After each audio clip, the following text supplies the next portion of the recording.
Morning folks, just a quick update. I was on a job, got an email from the trust. Now, I'll be honest with you, I've not read the full email, but if I already look a little bit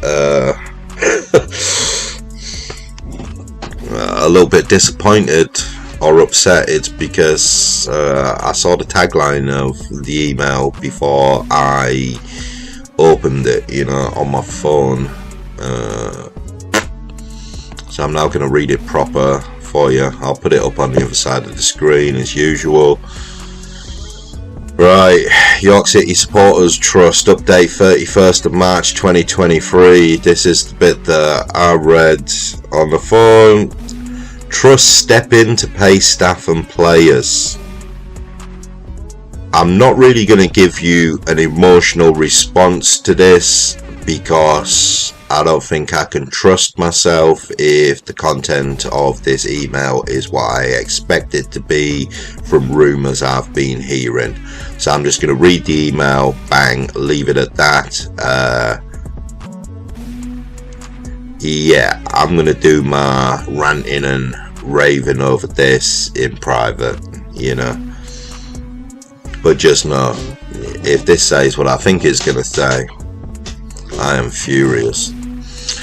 Anyway, the Supporters Trust of today met a substantial £50,000 payroll shortfall to ensure that York City staff and players get paid in full this month.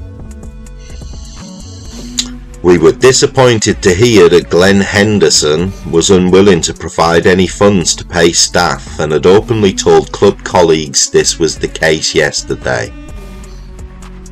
This understandably caused significant upset and worry for the football club's valued employees. Like all of us, the club's hard-working staff and players have mortgages, rent, bills to pay and families to feed. They deserve to be paid in full and on time.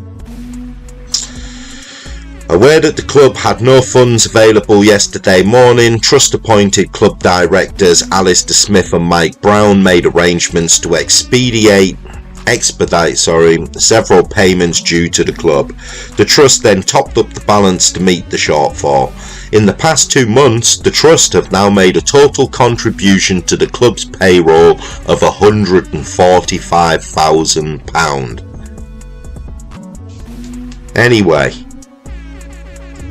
the Trust are keen to replenish the cash reserves to ensure they're in a position to provide further emergency funding to the football club in future. So they're asking for donations again. You get what I mean? Update on the takeover process. Whilst the Trust will continue to seek solutions for the acquisition of Glenn Henderson's shares before the 4th of April deadline, sadly this is now looking increasingly unlikely. Basically, it's not going to happen. We have one bidder left. No, just keep reading the email. We are extremely disappointed that after working around the clock for the past 3 months, the Trust have twice agreed legal contract with parties only for them to subsequently withdraw at the 11th hour for various reasons. For example, the Trust were astonished to find that Glenn Henderson had offered inappropriate side deals to prospective buyers, only to withdraw them because he did not have sufficient shareholding with which to honour them. Along with other factors, this cast a seed of doubt for one of the parties that resulted in their withdrawal from the process. The Trust are taking legal advice with respect to this unwelcome intervention in a constituted process and associated breaches of confidence. This has been extremely frustrating for all those who have given a huge amount of their time and expertise throughout the process. The best interests of the football club, the Trust has called on Glenn Henderson to extend the deadline for 3 to 4 weeks.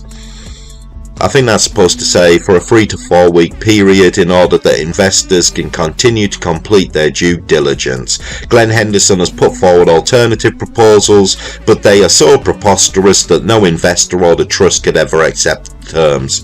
We repeat our call to Glenn Henderson to give a little more time for a takeover deal to be completed. Not only do we believe that this would be in the best interests of the football club, but also HENDO himself. The trust remain committed to securing new ownership to take the club forward under a stable, secure and sustainable model. End of email.